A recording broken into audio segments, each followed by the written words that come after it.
Hey guys, how's it going? Hey guys, how's it going? Hope you're good. You have read the title of this video. You know I'm going to be doing a comparison between the iPhone 8 and the Mi9 SE, which I'm holding upside down.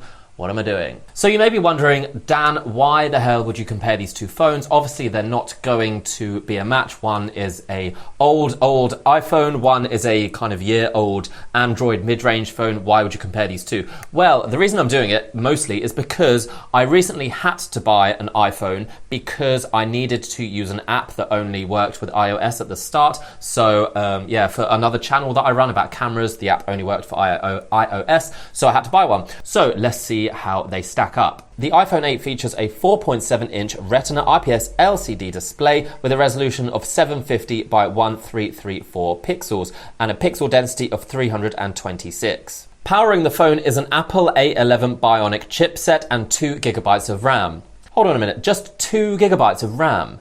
For the camera, you'll find a 12 megapixel main camera, f1.8 28mm, which can also shoot full HD video at 24, 30 and 60 frames per second. The selfie camera is a 7 megapixel camera that can shoot 1080p video. For internal storage, you have the option from 64 gigabytes up to 256 gigabytes, obviously with no way to expand that, as always has been with Apple phones. On the front here, you'll see a physical button, which is also a fingerprint scanner. So this is how you would activate the phone. Now onto the Mi9 SE. The screen is a 5.97-inch Super AMOLED display, 1080 by 2340 pixels, and a pixel density of 432. It's powered by a Snapdragon 712 processor and features 6 GB of RAM. You'll find 3 main cameras, a 48 megapixel wide sensor, an 8 megapixel telephoto sensor, and a 13 megapixel ultra wide sensor. You can shoot 4K video at 30 frames per second and also 1080p video at 30, 60 and 120 frames per second. You can also shoot 720p video at 960 frames per second.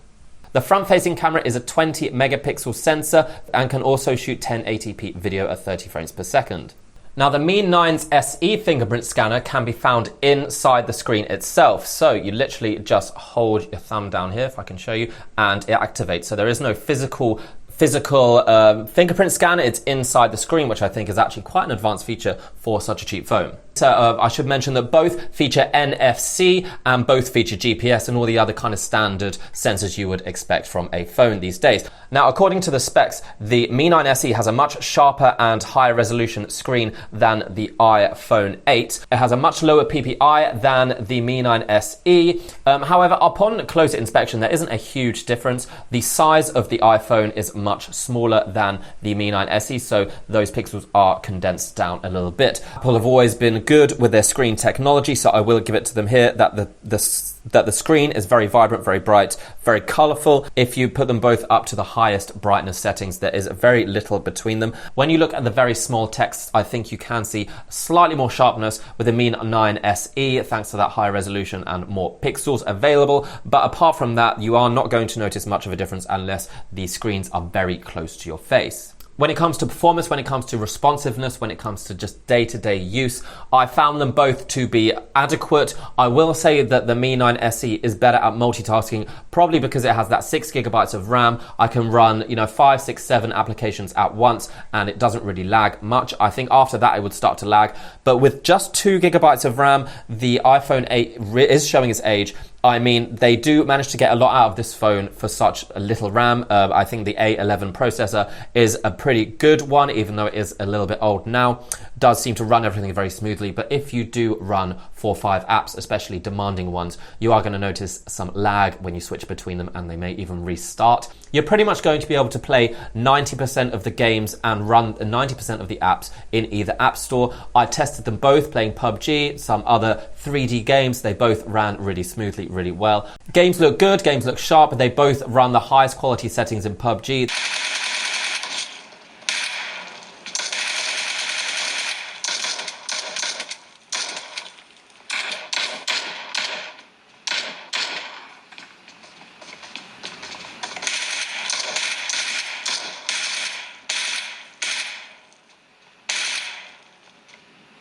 They both ran very high quality textures in other 3D games like this Battleship game and these racing games that I tried on, but perhaps in the next year or so, some games are probably going to come out which won't run on these phones as they are starting to show their age. Watching videos on both phones is also absolutely fine. They're, like I say, both very bright, vibrant screens. However, I will say that the Mi9 SE has a much larger screen. Also, more real estate on the phone is devoted to the screen itself. I mean, you can see here there are big bars along the top and bottom of the iPhone. This is before iPhone kind of changed their design to be more of a full screen design, whereas this is more of a full screen phone, so it's almost edge to edge. Oh, and by the way, the videos that I'm showing you here, it's like my favorite YouTube channel now. It's called Fu the Flower Horn. It's like the most mesmerizing fish-based channel. It's just literally some guy like building aquariums and filming his fish. It's so cool.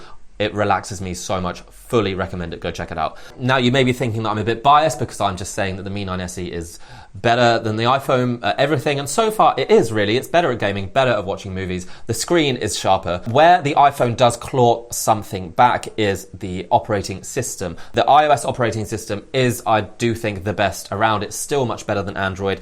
MIUI 10, which is what the Mi9 SE is running, I mean, it's fine, it does the job, but it's just a little bit clunky, a little bit too much bloatware. So I don't particularly love the operating system of the Mi9 SE, MIUI 10. The iPhone iOS, I forget which iOS we're on now, but it still works with the iPhone 8 and so smooth, so easy, just nothing to get in your way. Let's take a look at some photos and videos shot with both of these phones. Let's see which one turns out the best. I went out and shot some side-by-side comparisons, some photos and some videos. Now I'm going to show you them here. You can tell me what you think. What I will say is that the Mi9 SE does have a night mode, which opens up the aperture for a little bit longer, allowing for like high dynamic range photo, which I do think works really well. I use it not just at night, I use it in the day as well, and I think it does turn out better photos in the end. The iPhone does not have that option. However, it does have several other options like HDR. In fact, the iPhone has precious little options when it comes to manually controlling your camera. There isn't really a way to adjust anything, really. I mean, you can add a filter and that's about it. You can shoot slow motion, you can do a panorama and a time lapse, but you can't actually adjust the color straight or, you know, shutter speeds, ISO, stuff like that. It doesn't allow for manual control, so you are limited to what the camera can work out, what to do itself. Now, it doesn't mean it's bad. I mean, it works well most of the time, and the iPhone 8 is still managing to shoot some good photos. I do think in the end, the Mi9 SE is shooting slightly better photos, but I mean, it's a close one. I mean, there are certainly a lot more options in the Mi9 SE than the iPhone.